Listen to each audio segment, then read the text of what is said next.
Amis aficionados, bonjour, bonsoir et bienvenue dans cette nouvelle émission de Noir et Blanc. Alors ne vous inquiétez pas, Patrick n'est pas là en ce moment, mais vous le retrouverez bien vite dans l'émission. En attendant, avec Romain et toute l'équipe, on va essayer d'assurer au mieux l'intérim pour vous faire revivre les courses des week-ends passés. Alors on change d'animateur, certes, mais pas d'équipe. Jackie Siméon, l'incontournable, toujours fidèle au poste. Merci Jackie d'être parmi nous. Gérard aussi, mon fidèle binôme des commentaires aux courses camarguaises. Merci Bonjour. Gérard d'être présent ce soir. On a aussi un gaucher qui a beaucoup fait parler de lui en ce début de saison, Bastien Four. Merci d'être là aujourd'hui. Et il arrive de Ligue, il était à l'avenir cette année. Joachim Cadena pour la première fois ici. Merci beaucoup d'être là.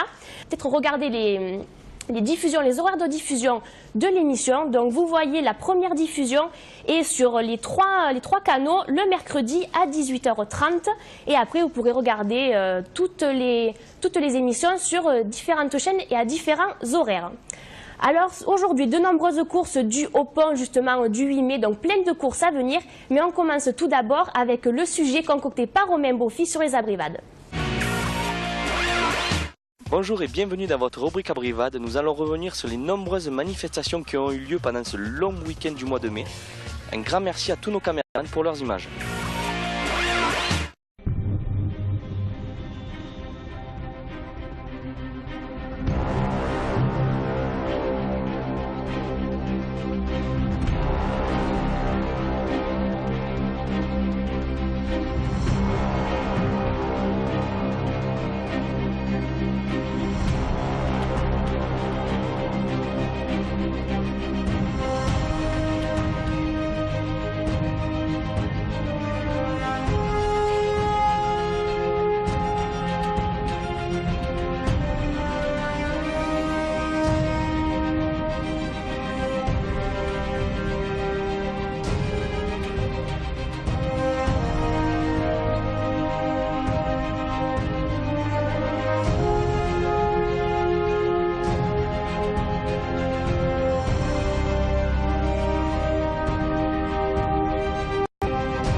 Les fêtes du week-end seront moins nombreuses que les précédents.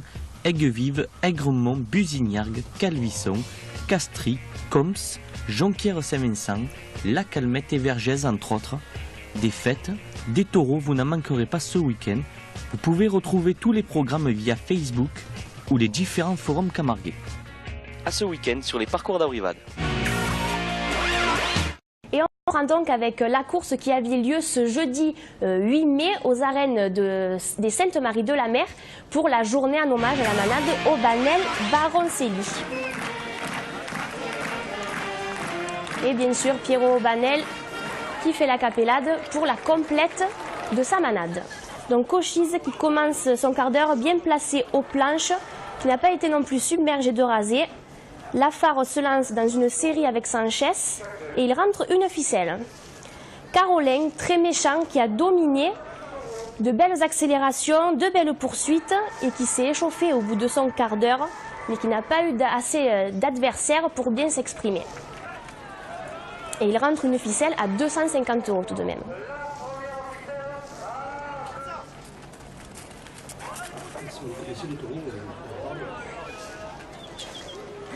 Et quatrième, Vosgien, donc toujours de la manade Aubanel évidemment, qui n'a pas été trop bousculé, donc il s'est évadé un peu, quelquefois en contre-piste du fait de ce manque de travail. Zinkala après qui a été un des points forts de cet après-midi, même si les glands sont partis vite, il a fait quelques séries qui ont été appréciées. Sanchez s'est bien démené, l'a tiré à la planche et on a vu de belles séries. Et Gaffé qui remplaçait Vincent Boiteux, qui était le papé de la course, mais qui a sauté à 3 reprises et qui a fait un peu une course de genoux, qui est venu taper au bois, connaît la musique et qui a fait une grosse enfermée sur Clarion. Et bien sûr la traditionnelle abrivade qui finit la journée. On continue avec le Gros du Roi le jeudi 8 mai. Donc une course qui a été agréable, qu'on va voir en image, où la présidence a même accordé un carmen général pour le bon travail des raseteurs et la belle prestation des cocardiers. Oui, une bonne entrée. Et Trident, un des rares Ricards qu'on voit sortir premier, de suite placé cul aux planches et qu'on voit terminer très fort sur quelques actions, notamment derrière Victor Jourdan. A noter que son gland est levé donc par Victor Jourdan à la dernière minute de course, ce qui montre toute la difficulté. Cupidon, qui est sorti second de la manade Paulin, se déplace, prend une série. C'était un peu serré pour le premier gland, surtout derrière Mirales, et on a vu quand il s'arrête de belles finitions à la planche. Bismarck, de la manade du Joncas, un taureau bien placé qui sert aux fougères dès le début de son quart d'heure. Pour la première ficelle qui suit Gain de très près jusqu'aux planches. Et Gain lève la première ficelle à la dernière minute de course. Ah, une course, on voit qu'il y a du monde dans ce gradin pour une course à venir. Et Pélican, de la manade Bon, le premier rasé s'envole derrière Fougère. Frappe sur Cartalade. Vaillant pour les rubans, mais après qui n'a pas été trop étouffé pour les ficelles. Qui a bien surveillé, a répondu à de nombreuses séries. Et on le voit, c'est un taureau qui est un peu embané comme le célèbre Chambao de la même manade qu'on connaît. Oui, c'est la copie conforme, c'est le taureau sur Jean Barricadier qui termine bien la course. Ce que je ne comprends pas, c'est que Trident était sorti premier. Oui. Non ah bon, c'est surprise. On l'avait vu à Nov aussi sortir premier une fois. Et là, c'est Kéribus de la manade Doma, rapide au ruban, mais pour les ficelles, qui a répondu à tous les rasés avec de belles conclusions, comme on voit en image. Oui, Kéribus, c'est un taureau gentil, là. Agréable à raseter pour les raseteurs cet après-midi. Dollar de la manade Ricard, qui débute en sautant plusieurs fois, notamment derrière Gain. Un Ricard, bien sûr, un Ricard qui ne saute pas, on peut presque dire que ce n'est pas un Ricard. Il conserve son gland jusqu'à la 7e minute tout de même. Un taureau qui est quand même craint, parce qu'on le voit, il saute derrière les hommes. Peut-être qu'ils ont peut-être un peu peur de se le prendre derrière, s'ils n'arrivent pas à s'accrocher, je ne sais pas. Et il conserve ses 2 ficelles aisément. Et pour finir, le jeune de la manade Saint-Antoine, 40 sous, qui était hors point, donc vigilant, qui se livre bien des deux côtés. C'était une question de sous, dollars, 40 sous, que dans mon lit, comme taureau. C'était le casino, presque. Et agréable pour finir cette course avec un côté barricadier. Un taureau qu'on avait vu très bon l'année dernière dans les arènes de Jonquière. Et on continue maintenant avec la course de Palavas qui avait lieu avec la complète de la manade Cuillet. Alors là, avec 6 raseteurs, malheureusement, c'était peut-être un peu juste Jackie pour affronter les taureaux de Cuillet. Oui, surtout les arènes de Palavas. On sait quand les taureaux se décollent un peu des barrières, il y en a toujours trop, et quand ils sont calés, c'est plus difficile. La seule chose qui sont contents, c'est les manadiers. Les manadiers, ils sont contents, là. Mais le public, il n'est pas content. Et si jeune à Palavas, c'est un peu léger pour la course qu'il y avait. Et on voit au nombre de ficelles qui sont rentrées que ça a manqué quand même de travail, parce que il y presque avait un tous les Minchekat taureaux... quand même qui a tiré un peu la course. Oui. Même s'il a raseté à son rythme. Heureusement que des fois, avec les courses des As, il y a des raceteurs plus expérimentés pour essayer un petit peu de tirer devant. Surtout dans les grandes pistes comme ça, 6, ça fait un peu léger. Hein. Et Mandarin de Cuillet. Voilà, c'était les deux meilleurs, lui, Mandarin et Poulidé, ça a été les deux plus petits et les deux meilleurs de la course, je pense. Taureau qui avait un peu de tenue, qui laissait venir un peu les hommes à eux et qui poussait un peu à la sortie. Enfin, le meilleur, je pense que c'est Poulidé. Poulidé qui vient après. Voilà. On a Mandarin, lui aussi, à rentrer ses ficelles. Il a essayé d'en bloquer quelques-uns à la planche, les mollets, donc à bien se tenir parce que... Oui, il y avait Lucas Fort aussi, C'était l'auteur du Trophée des As. Oui, exact. Et donc Poulidé, qui a été le meilleur de l'après-midi, qui a peut-être commencé à être un peu brouillon, mais quand les hommes ont commencé à se mettre au travail, il a très bien répondu et ses réponses ont été de qualité. Oui, un taureau qui s'est tourné sur lui-même comme ça et il poussait à la sortie du rasé. Il finissait même à la planche.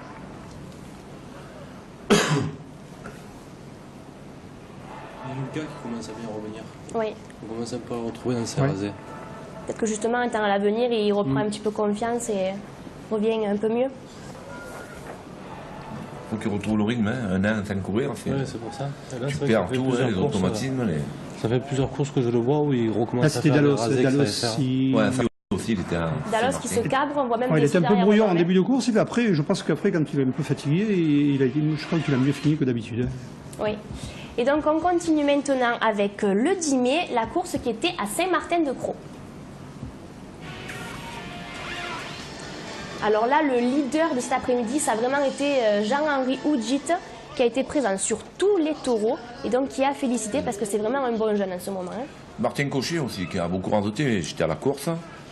Les taureaux ont été très bons. Il n'y a eu qu'un truc, mais bon, ça fait partie du... C'est pas la faute du club taurin. Les taureaux ont pris beaucoup le milieu parce qu'il y avait eu une corrida, donc il devait rester du sang. Et pratiquement tous les taureaux, ça mettait au milieu. Alors comme il y avait des taureaux qui coupaient un peu, qu'il fallait aller chercher, c'était un peu dur. Voilà, mais sinon, ça a travaillé.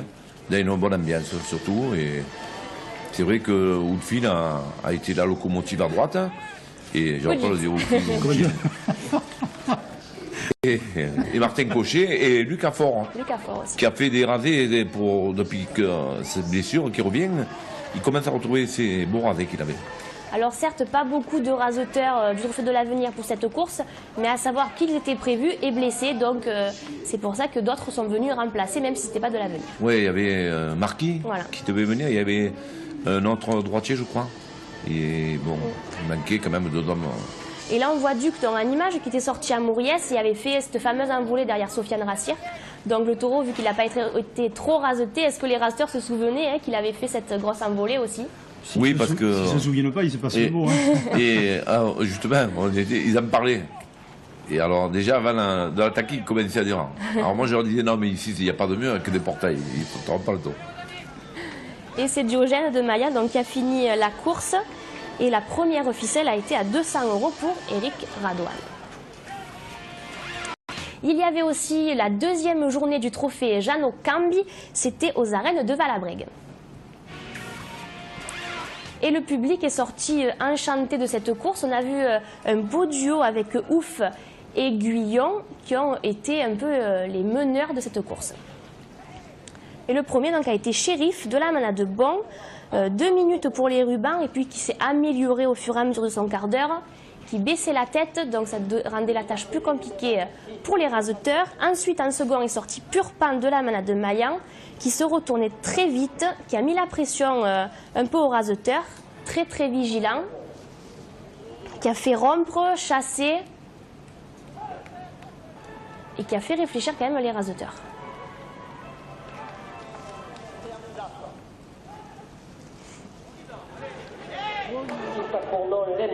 Limbert de la Manade Fanfonne-Guillerme qui sortait 4e dans cet après-midi. Un taureau très méchant qui a fait un des bons quarts d'heure de cet après-midi. Il enferme, on voit de belles reprises et c'est un bon espoir pour cette manade. Oui, on l'avait vu à Bayard faire une grande course, mais un taureau sérieux, compliqué, qui a la planche mais la corne, donc un bon espoir.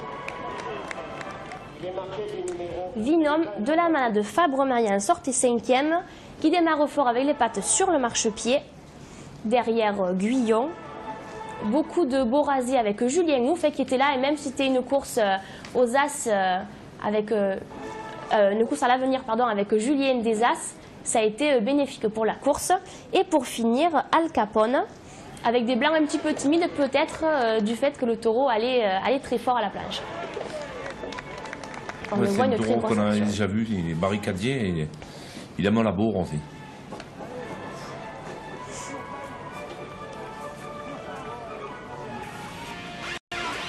Et le samedi 10 mai, il y avait aussi une course à Castries où vous étiez présent, Joachim. On va la regarder en image. Donc une bonne course, et puisque vous avez fait quand même, Joachim, 19 points, 20 points, il me semble. Donc comment vous avez trouvé la course? Ça va, c'était pas mal. Gravillus de Guilherme qui sortait premier, qui se dresse donc derrière Cano, Cadena, Checade, et qui a fait 10 bonnes minutes. Il avait un petit coup de tête et il frappait, il était bien. Bauer de l'Occitane, un taureau qui est connu de par le fait qu'il a quand même réalisé de nombreuses finales depuis le temps, qui n'a rien refusé, qui a pris de nombreux rasés, et quand il était bien placé, il a permis de voir de belles actions. Pour les taureaux qui sont mobiles comme ça se passe bien à Castries, mais dès qu'ils se gardent devant le tauril, c'est plus compliqué. Ouais, après, l'angle est dur devant le tauril. Ouais, il s'est cherché un peu, il trouvait pas son terrain. Ah bon.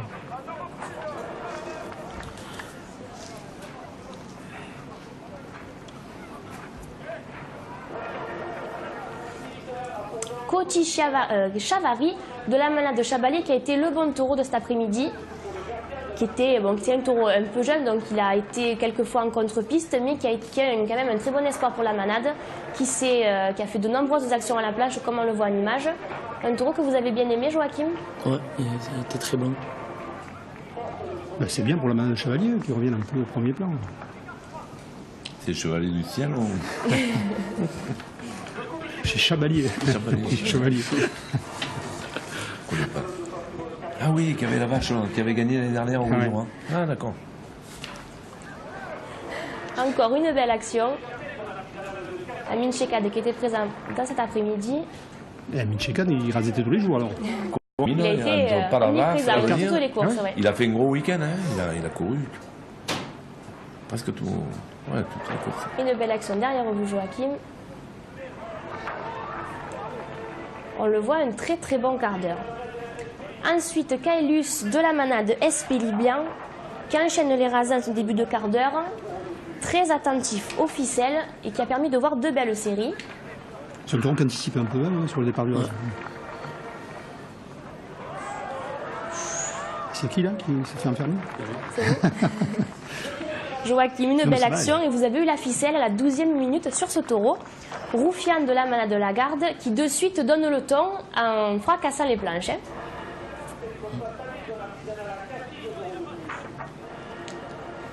Toujours de belles actions avec la corne à la planche. Comme souvent, hein, chez le taureau de la garde, on sent qu'il met la corne et c'est pas pour faire du bien. Hein. Ensuite, Vacarès de la manade de Ricard qui surveille tout, qui a fait du large et pas grand monde a réussi à toucher la tête. Joachim, vous aussi, vous avez eu des difficultés sur ce taureau? Je suis sorti à Roufian, j'avais mal à la cheville. Donc vous avez regardé les collègues et c'est peut-être pour ça qu'il a gardé tous ses attributs. Il est surtout bon à gauche, ce taureau. Chaque fois que je le vois, il est très brillant à gauche, un peu moins à droite.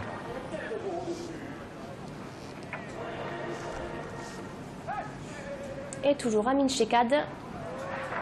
Ça fait plaisir de voir Amine en pleine forme parce que c'est l'année dernière qu'il avait eu un peu des problèmes physiques. Son genou, son genou. Mais Je là, trouve qu'il a un c'est peu vrai. de poids. Je trouve qu'il a un peu de poids. Ouais, il a un peu de lourd. poids, Voilà. ouais. Il faut aussi bien qu'il rasette beaucoup comme ça. Peut-être il va revenir en grande forme. Si déjà les problèmes de son genou et tout ça sont résolus, Ouais, bien c'est sûr. une bonne chose. Non, mais normalement, le genou, il faut un an hein, pour récupérer. Ouais, c'est ce qui s'est passé l'année dernière. Il était enflé sans arrêt, il mettait la glace. Et moi, je pense que là, depuis le début de saison, il radette. Hein. Il est... Espérons qu'il soit toujours à ce bon niveau parce Ah ouais, que c'est c'est qu'on quelqu'un lui souhaite, dont hein. on a vraiment besoin dans ce trophée des As. quelqu'un qu'on a besoin aussi à droite. Hein. Donc on continue et on finit donc cette première partie avec la course qui avait lieu à Aigues-Vives le dimanche, donc une course à l'avenir où on vous a ressorti deux taureaux, donc Oberon de la manade de Félix qui avait une bonne tenue de piste, qui a fait un quart d'heure de qualité avec deux belles poursuites conclues très souvent à la planche comme on le voit en image. Et le prix des attributs qui est quand même monté très haut et qui a rentré ces deux ficelles. Ben, c'est bien, il fait Ensuite, les bonnes courses, ce taureau de oui. Félix. Hein. Pétrus de l'Occitane, là aussi un taureau qui commence à être bien connu. Et même si en 1 minute on était déjà au ficelle, il a un moral à toute épreuve, il ne lâche rien et on a vu de puissantes actions. Ben, je trouve que c'est bien, ils ont beaucoup raseté à cette course. Il n'y a que des raseteurs du groupe 2 et ils s'en sont bien sortis. Je pense qu'on a besoin de tous les raseteurs, même les petits raseteurs, s'ils pensent à apporter quelque chose au spectacle plutôt que de venir, de dire je vais essayer de voler une ficelle, je pense qu'on changera l'état d'esprit de la course camargaise. On espère encore voir de belles courses comme ça. C'est fini pour la première partie, encore plein de courses à voir, mais on se retrouve après la pub.